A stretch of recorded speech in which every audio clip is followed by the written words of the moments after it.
what is the latest from Washington about after Iran confirmed that indirect messages are exchanged with the United States, between the United States and Iran, and are they still being exchanged?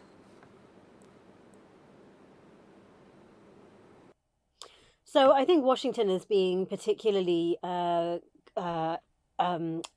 difficult in terms of finding it difficult to negotiate with the Iranians, given the leverage that Iran now has over the Strait of Hormuz, which it didn't have before the war. And so Iran, Washington here is saying that Iran is not serious about negotiations. In all the comments that we've heard from Marco Rubio in the last week or so at the ASEAN Foreign Ministers meeting in Manila, he's been very critical of Iran's approach to diplomacy, saying that they lack the seriousness right now, that they're going to pay a very high price, and that price is going to continue to get higher and higher until they seriously come to the table. And all of this obviously centers around who has control over the Strait of Hormuz. And these were differences that were there when the Memorandum of Understanding was signed in June, and they have not gone away, and they just have appeared to have gotten worse.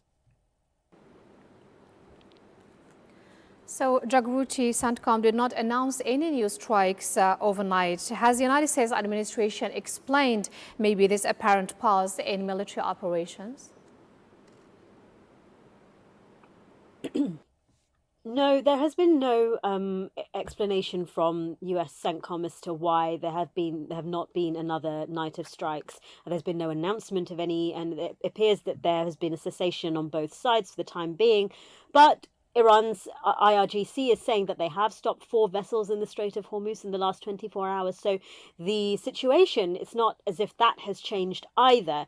Now, it's interesting. There are some analysts and lots of observers looking at the US strategy. And one former Austrian diplomat talking to Al Jazeera made a really interesting point, saying that this is perhaps a strategic ploy, right? The US is trying to use all forms of strategy with Iran, including diplomacy, military action, and economic pressure. And he described it as a hot and cold approach. So one night Iran's bombarded, the next night they're not. And this is not only to keep Iran on its toes, but also to exact using this kind of pressure as its own leverage to counter now the leverage that Iran has clearly over the Strait of Hormuz. So in some sense, you could see this.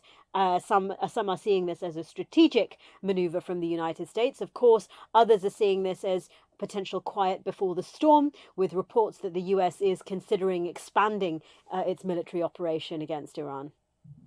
So, Jagruti, President Trump has warned of a possible massive attack while also leaving the door open for negotiations with Iran. How is the White House balancing military pressure with diplomacy?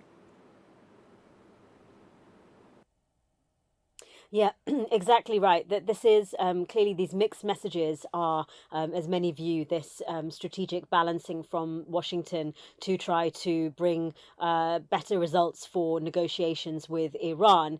At the moment, we have seen a pause, but the White House, there are reports that the White House is considering expanding its operations, that the Wall Street Journal, for example, has been reporting that there's been the military is considering increasing its forces and medics into the region to give the president more options as he weighs what to do. Other media sources are saying that the US is in talks with his advisors, making those calls, trying to make those decisions, over the last 24 hours or so.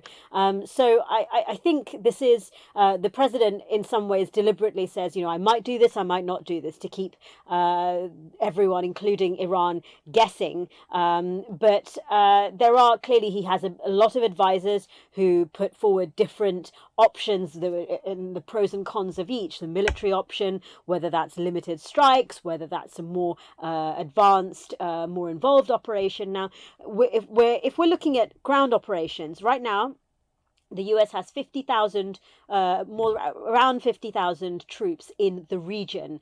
That is not enough for a ground operation, many experts say. You look at ground operations and they involve hundreds of thousands of troops physically there in the region. And so we haven't had any confirmation of what the White House is going to do, and whether an increase in a military posture in the region involves more ships, more naval capacity, air capacity, what exactly that would involve. But I think there's lots of complex pieces at play determining what kind of operation Washington would expand on, if that is indeed what the US is trying to do, or whether mediators are gaining ground to try to get both sides to the negotiating table.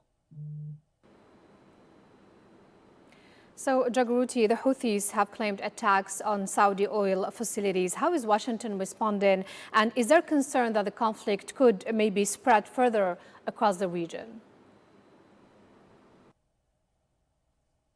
Yeah, absolutely. That was always a concern, that with any conflict, especially one in a region that is as tense as the Middle East, that conflict, and we saw it in Gaza, has the possibility for involving other actors and neighbors in the region, and essentially spreading across the region. And here we are seeing the worries of a potential second front to this war. There's already strikes between the US and Iran over the Strait of Hormuz that have brought that are involving US allies in the region, Arab countries neighboring Iran, like Bahrain, where there are US military bases. Now there's a potential second front on the Red Sea, with the involvement of the Iran-backed Houthis and their blockade of Saudi Arabian ports. So I think there is a real worry that this could spread. And Donald Trump was saying that the US has struck the Houthis before. Last year, there was a bombing campaign when the Houthis blocked Red Sea traffic in solidarity with the situation in Gaza.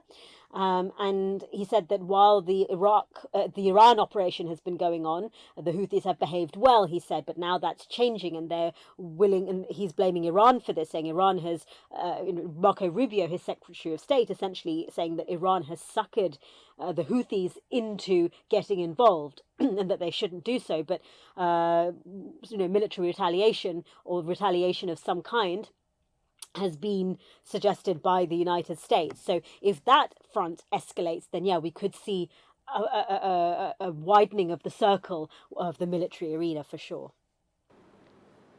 Jagruti, David, thank you so much for being with us.